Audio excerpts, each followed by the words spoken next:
Tu es musulman physiquement, tu parles arabe, tu lis le Coran, tu connais les hadiths, mais ton but, c'est la maison, l'argent, la belle voiture, et comme il disait le frère, les choses matérielles de cette vie-là, tu ne vas jamais aboutir.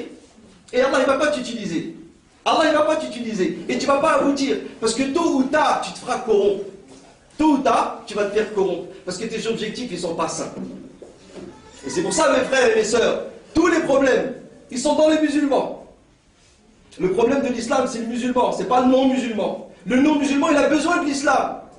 Le non-musulman, il est dans une faillite totale. Et la vérité, elle est au-dessus de la rancune. Elle est au-dessus de la haine. Elle est au-dessus du coup pour coup. La vérité, elle est au-dessus de ça. La vérité, c'est la miséricorde. C'est le rahma lil alamin pour tout le monde. Et c'est pour ça que mes frères et mes sœurs, on doit changer d'état d'esprit. On doit changer d'état d'esprit. Quel est le genre de vie qu'on vit? Quel est le genre de personne que nous sommes? Quels sont nos projets? Quelles sont nos ambitions? Quels sont nos objectifs? Même si tu connais le Coran, même si tu connais le hadith. Mais si tes objectifs, ce n'est pas de servir la religion, de servir les musulmans, de faire en sorte que la parole d'Allah soit la plus haute. Ce qui t'intéresse, ce n'est pas rabaisser un tel ou un tel, mais ce qui t'intéresse, c'est de lever la vérité et de servir la vérité. Le prophète il avait la miséricorde. Allah il a envoyé l'autre pour un peuple d'homosexuels, Sodome et Gomorrhe. Le meilleur des hommes, le prophète, il l'envoie à un peuple de pervers. Allah il envoie Moussa, qui est le meilleur des hommes, Kalimullah, à Pharaon, et il lui dit et même quand tu lui parles, parle-lui avec sagesse et douceur et compassion, peut-être qu'il va revenir, même si c'est Pharaon. L'islam c'est le haqq, et il submerge tout. L'islam il a juste besoin que les croyants, les musulmans ont besoin que nous tous, on revient à ce qu'Allah Azza wa Jalla veut. Parce que Allah, il n'a aucun lien de parenté avec qui que ce soit. La seule chose qui compte auprès de lui, c'est l'observance des principes et des préceptes révélés par le biais de la prophétie. Allah, c'est pas un arabe. Allah, c'est pas un musulman. Allah, c'est un Dieu. Si tu fais comme lui, il veut, il te donne ce que tu veux. Mais si tu fais pas comme lui, il veut, même si tu es le fils d'un prophète, Allah, il t'éprouve et il t'éduque. Il n'est pas avec toi. Alors aujourd'hui, ce qui nous manque, mes frères et mes sœurs, c'est de nous spiritualiser dans ce qu'on fait. De mettre Allah dans ce qu'on fait. De nous unir autour de ça. De faire en sorte que les musulmans s'unissent. Et que notre objectif, c'est din.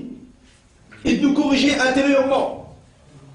Ad-din, c'est la correction. Ad-din, c'est l'amélioration. C'est la perfection de ton être et de ta personne. C'est ça, ad-din. Regardez les non-musulmans. Comment ils souffrent.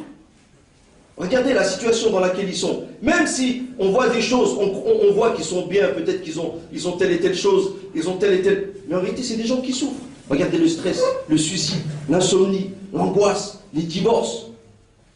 Emprisonnés par cette fausse liberté. On fait croire qu'en vérité, ils sont dans une liberté. Mais en vérité, ils sont dans un emprisonnement.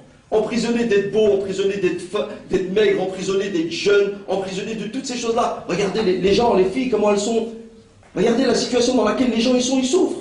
L'insomnie, le stress, les boulimiques, les anorexiques, la chirurgie esthétique, toutes ces choses-là. Tout ça, c'est un emprisonnement dans lequel eux, ils sont coincés. Il faut qu'ils soient comme le système il veut. Et ça, c'est une torture pour eux. C'est une difficulté. Toute l'humanité, elle souffre sans din. Toute l'humanité, elle est perdue sans din. Et les musulmans, ils ont la solution. Les musulmans, ils ont la solution de l'humanité. Wallah, mes frères, mes sœurs, on a la solution, c'est très facile. Il suffit de nous aimer, de nous unir, de prendre la responsabilité. Et pas de faire de din un rite spirituel, symbolique, une croyance. Non, un objectif, un mode de vie, une ambition. Din, c'est une ambition. C'est un but, din. Et c'est pour ça, mes frères, que le shaitan et les non-musulmans, les gens du faux, ils ont fait un effort sur notre esprit. Et une fois que tu changes l'état d'esprit de la personne, après c'est pas grave. Après la personne elle est perdue, ça y est maintenant. Parce que son but, ça y est, son but c'est plus de din. Son but c'est de dunya. Alors de temps en temps, on vit un din très émotionnel. On écoute des paroles, ah c'est vrai, c'est bien. Ah Inch'Allah, je vais m'y mettre, je vais m'investir. Ah c'est bien, c'est bien. Mais quand les paroles elles arrêtent, eh ben ça y est, tu as changé d'état d'esprit. Comme elle a dit la sœur, on veut un din objectif.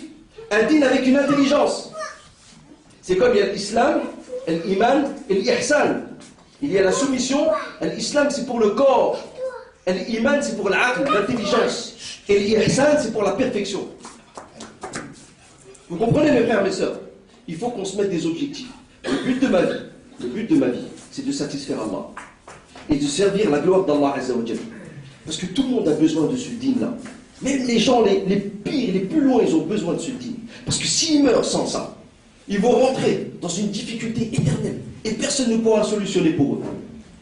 C'est ça, mes frères, mes sœurs, cette prise de responsabilité. C'est pour ça que le travail que vous faites, le fait de soutenir les associations, ça, c'est la seule chose qui va unir la Oumma. Pourquoi? Parce que les bonnes œuvres et la charité et le soutien des musulmans, ça c'est une chose sur laquelle tous les musulmans sont d'accord. Toutes les écoles de pensée sont d'accord sur ça. Et c'est pour ça que c'est-à-dire l'effort que vous êtes en train de faire, le travail que nous sommes en train de faire, ça c'est un travail qui va unir la Oumma. Et tant que la Oumma, elle n'est pas unie, il ne peut pas y avoir Nusratullah. Et nous, il faut qu'on travaille aussi dans un esprit de Nusratullah, de l'aide d'Allah. Il faut qu'Allah nous aide. Même nous c'est-à-dire on réunit toutes les causes pour pouvoir réussir. On fait l'effort, on fait le sacrifice, on donne les moyens, on réfléchit, on se réunit, on pense, mais à la fin on attend le résultat d'Allah. C'est comme Allah quand il a envoyé Moussa. Allah il a dit à Moussa, tu prends Bani Israël avec toi. Mais Moussa, quand il est arrivé devant la mer, il n'a pas dit, ah ouais, il y a la mer là-bas, la mer rouge, c'est vrai, il faut que je fabrique des bateaux, faut que je... Non, lui il est arrivé jusqu'à l'eau. Et Allah, tu m'as dit de venir, moi je suis venu jusqu'à la mer. Allah Azza wa Jal, quand il te demande une chose, tu fais ce que tu peux. Tu donnes le maximum de ce que tu peux. Et ensuite, lui va venir et c'est lui qui va finir. Mais lui, il va finir comme un Dieu. Allah, il va finir d'une manière extraordinaire. Moussa, il a donné tout ce qu'il pouvait. Il a ramené Bani Israël avec lui. Quand ils sont arrivés devant la mer rouge, il a dit à Allah, moi j'ai fait ma mission, j'ai fait tout ce que je peux. Maintenant, c'est à toi de finir. Allah, il lui a dit, Fadrab bi'asaka al-bahar. Allah, il lui a dit, frappe avec ton bâton la mer. Et même Moussa, à ce moment-là où il allait frapper la mer, même si tu lui dis à Moussa, qu'est-ce qui va se passer maintenant? Il va dire, moi je ne sais pas. Allah, il m'a demandé de frapper, moi je ne sais pas. Maintenant, c'est à Allah de finir. Et quand il a frappé la mer, elle s'est ouverte en 12 chemins, et ensuite ils ont été préservés, et avec cette même eau-là, Allah Azza wa Jal, il a noyé Pharaon. Alors nous, on donne le meilleur de ce qu'on peut. On fait tout ce qu'on peut, jusqu'au maximum, on laisse rien. Et Allah Azza wa Jal, c'est lui qui va finir. C'est lui qui va donner le meilleur. Allah, c'est lui qui donne les résultats. C'est pas nous, c'est Allah subhanahu wa ta'ala. C'est pour ça qu'on doit spiritualiser tout ce qu'on fait. Parce que les prophètes, ils ont tout spiritualisé. À chaque fois qu'ils allaient faire une œuvre, même quand ils rentraient dans un champ de bataille, quand ils arrivaient à Médine, à chaque fois, chaque situation, ils spiritualisaient et ils remettaient les choses à Allah Azza wa Jal, parce qu'ils savaient qu'Allah Azza wa Jal, c'est lui qui allait parachever. C'est lui qui allait compléter la situation, mais comme lui il veut, parce que lui il est sage. Et lui il sait. Ici on a tous des objectifs. Mais Allah Azza wa Jal, lui il sait encore mieux que nous. Encore mieux, beaucoup mieux. Alors tout ce qu'on fait, toujours avec ce soutien spirituel. Ya Allah, c'est toi qui permets. Ya Allah, c'est toi qui donnes. Parce que sinon, si on oublie Allah, on va remettre les choses à nous-mêmes. Et en les remettant à nous-mêmes, Allah il nous laisse tomber. Et après on commence à juger. Lui il n'a pas fait, lui il aurait dû faire comme ça. Tu vois, ça c'est comme ça. Parce que maintenant, ça y est, on est rentré dans le monde des causes. Comme les autres. On est rentré dans le monde des causes. Et quand on rentre dans le monde des causes, Allah il nous laisse avec nos causes. Mais c'est lui qui met l'état d'esprit de dîn. Parce que nous sommes des musulmans. Nous sommes des croyants. Même si on œuvre, il faut toujours qu'on spiritualise et qu'on mette des objectifs, que c'est Allah qui va compléter, c'est Allah qui va donner. Alors c'est pour ça, mes frères et mes sœurs, toujours on doit renouveler nos intentions. Pourquoi on fait ça? Pour qui on fait ça? Et on donne le meilleur de nous-mêmes. Et on comprend que même si on est des musulmans, on pratique le dîn comme il faut, si notre objectif il ne change pas, eh bien ça ne peut pas marcher.